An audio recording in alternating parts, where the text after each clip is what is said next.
Baik. Selesai sudah bab yang pertama dari pembahasan, atau selesai sudah pendahuluan dari kitab tauhid ini. Maksud dari ayat-ayat yang beliau bawakan dan hadis yang beliau sampaikan di sini, ya, adalah penulis ingin menjelaskan tentang kewajiban seorang hamba mengenal tauhid dan mengenal kesyirikan itu apa.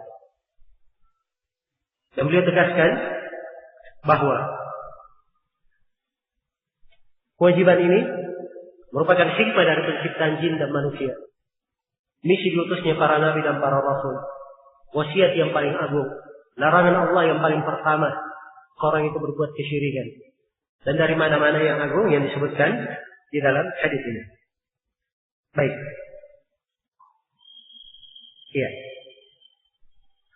Kemudian di dalam kitab ini, pada setiap babnya, penulis membawakan masail. Secara global buku ini ada dua kandungannya. Kandungan yang pertama, penjelasan ayat-ayat dan hadis pada setiap bab.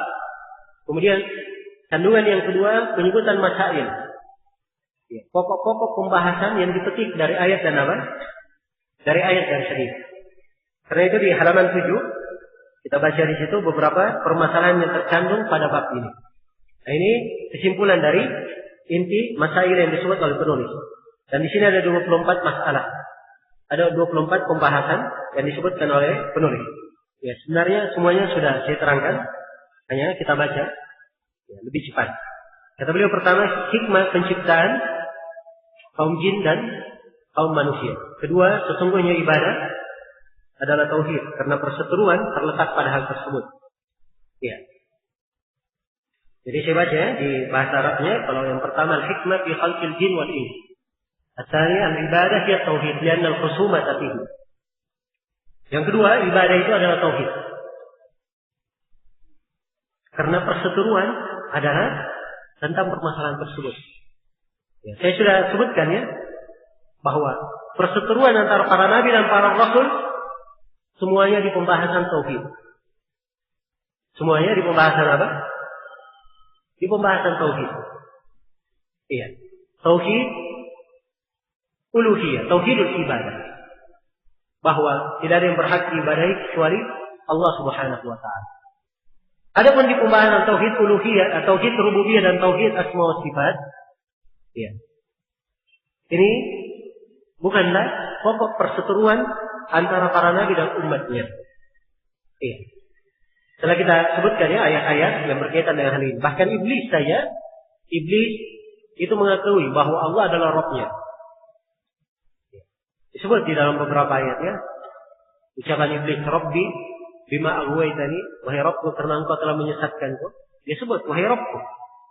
Iblis mengakui Allah yang mencipta, menghidupkan, mematikan.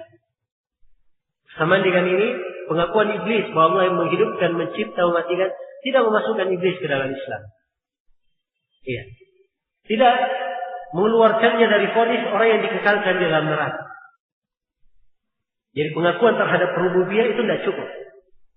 Harus diakui bahwa yang diibadahi hanya Allah Subhanahu wa taala. Kemudian yang ketiga, as-salisa anna man lam ya'ti bihi lam ya'budillah. Fa fihi ma'na qawlihi wala antum 'abiduna ma a'budu. Sesungguhnya siapa saja yang tidak merealisasikan tauhid, tidak ada realisasi tauhid di dalam kehidupannya, berarti dia tidak beribadah kepada Allah. Maka harus diketahui ya, bahwa siapa yang tidak mendatangkan tauhid, itu artinya dia belum beribadah kepada Allah. Maka di dalamnya terkandung makna firman Allah Subhanahu wa taala. Ya. Ini surah Al-Kafirun ya, ayat 3. Wala antum 'abiduna ma a'budu. Dan tidaklah kalian itu beribadah kepada Allah yang saya beribadah kepadanya. Nah, kemudian yang keempat, ar-rabi' al-hikmah min irsalir rusul.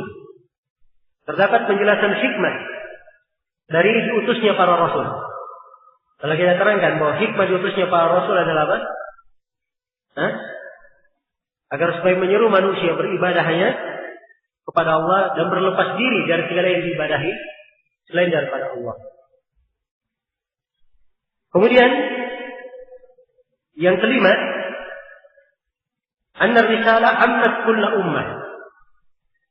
Ya. Sesungguhnya risalah kenabian mencakup seluruh umat.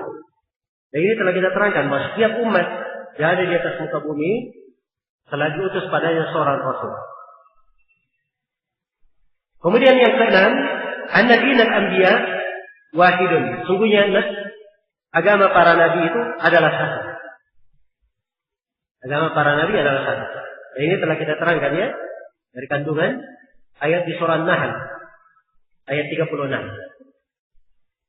Yang ketujuh, kata beliau, al-mas'alatul kabirah. Dan yang ketujuh ini permasalahan yang paling besarnya. Iya. Anna ibadat Allah la tahsul illa bil kufri bit taghut. Fa fihi ma'na qoulihi ta'ala, "Faman yakfur bit taghut" al-ayat. Bahwa sesungguhnya peribadatan kepada Allah tidak akan tercapai kecuali dengan pengingkaran kepada taghut. Harus diingkari, dia kafir kepada taghut. Dalam hal tersebut terkandung makna firman Allah Ta'ala, barang siapa yang ingkar, kafir kepada taghut dan beriman kepada Allah, sungguhnya dia telah berpegang teguh dengan tali yang kuat. Ini ayat di surah Al-Baqarah ayat 256. Kemudian yang ke-8, kata beliau, anna taghut amun fi kulli ma ubida min dunillah. Sesungguhnya taghut itu adalah umum. Sesungguhnya taghut itu bersifat umum, mencakup segala sesuatu yang disembah selain daripada Allah. Iya. Baik. Dan yang ke-9, kata beliau, idhamu sya'ni salati ayatil muhkamat di surat Al-An'am inda salam. Wa fiha asyur masail, awaluha an-nahy wal syirk. 9 kedudukan agung 3 ayat muhkamat pada surah Al-An'am dalam pandangan ulama as-salaf. Di dalam ayat-ayat tersebut terdapat 10 persoalan. Yang paling pertama adalah larangan dari berbuat kesyirikan. Ya, dan ini sudah kita terangkan ya. Dari 10 wasiat, hal yang paling pertama larangan berbuat kesyirikan. Kemudian berikutnya kata beliau al-asyirah yang ke-10 al-ayat al-muhkamat di surat Al-Isra. Beberapa ayat muhkamat di surah Al-Isra. Ya. Wa fiha 18 mas'alatan bada'aha Allah biqaulihi la taj'al ma'allahi ilahan akhar فتقعد مذموما مخذولا وختمها بقوله ولا تجعل مع الله إلها آخر فتلقى في جهنم ملوما مدحورا ونبهنا الله سبحانه على عظم شأن هذه المسائل بقوله ذلك مما أوحى إليك ربك من الحكمة. Dan pada ayat-ayat di surah Al-Isra itu terdapat 18 persoalan. Allah memulainya dengan firman-Nya, janganlah engkau menjadikan sesuatu sembahan lain bersama Allah, sehingga engkau akan digolongkan sebagai orang-orang yang tercela lagi dihinakan. Dan ditutup dengan firman-Nya, janganlah engkau menjadikan sembahan lain bersama dengan Allah, sehingga engkau akan dilemparkan ke dalam neraka Jahannam. Allah Subhanahu wa taala memperingatkan kita akan kedudukan agung dari persoalan-persoalan tersebut dalam firman-Nya, dan hal itu termasuk di antara yang Rabb-Mu wahyukan kepadamu dari hikmah. Di 18 masalah semuanya disebut hikmah. Iya. Dan yang paling pokoknya adalah larangan untuk berbuat kesyirikan. Yang ke-11 ayat surat An-Nisa allati tusamma ayat al-huquq al-ashraf. Bada'a Allah Ta'ala biqaulihi wa'budullaha wa la tusyriku bihi syai'an.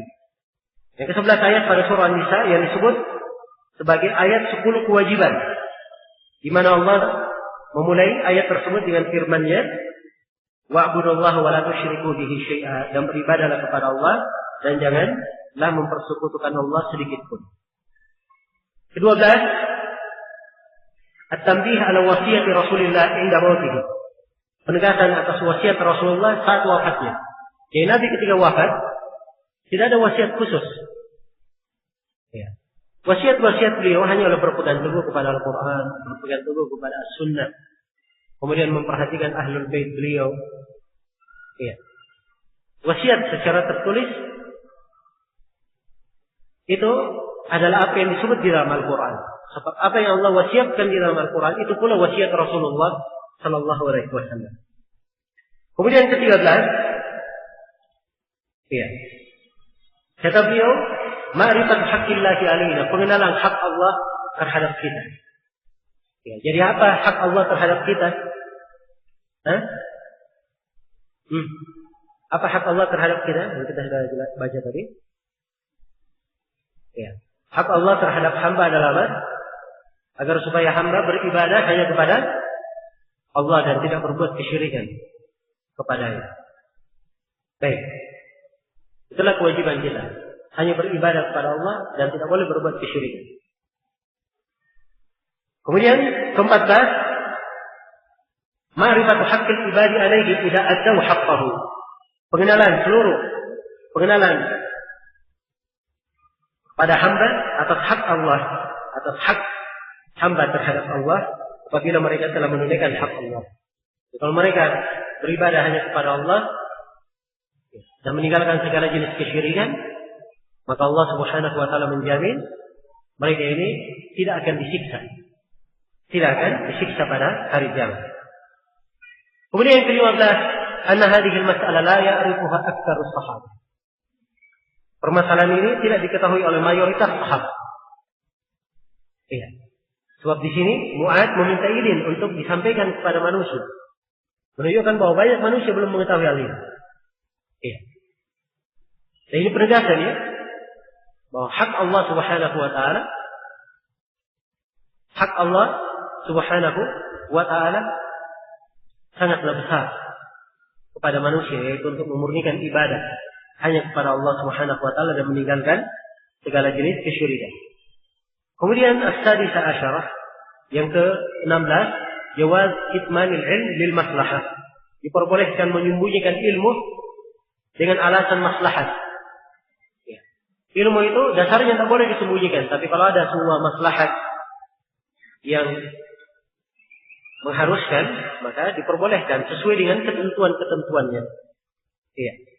Ke-17, istihbab bisyaratil muslim bima yasurruhu. Ya. Disenangi, dianjurkan memberi kabar gembira kepada setiap muslim atas berita yang menyenangkannya. Asal yang ke-18, al-khawf ila istikal ala si'ati rahmatillah. Kekhawatiran atas sikap bersandar terhadap luasnya rahmat Allah. Iya. Jadi seorang kalau dia bersandar terhadap luasnya rahmat Allah ini mengkhawatirkan bagi dirinya. Baik. Kemudian ke-19 adalah qaulul mas'ul amma la ya'lam Allah wa rasuluhu a'lam. Ucapan orang yang ditanya atas persoalan yang tidak diketahui, dia berkata Allah dan Rasulnya lebih tahu. Kemudian ke-20, jawaz takhsis ba'dhin nas bil ilmi duna ba'd. Bolehnya mengkhususkan sebagian orang dengan penyampaian ilmu. Kemudian yang ke-21, tawadhu'uhu sallallahu alaihi wasallam li rukubil himari mal irdati alaihi. Sikap tawadhu, rendah hati Rasulullah sallallahu alaihi wasallam dengan menunggang keledai sambil memboncengkan orang lain. Kemudian yang ke-22, jawazul irdaf ala dabbah. Bolehnya membonceng di atas tunggangan. Ini telah kita terangkan ya.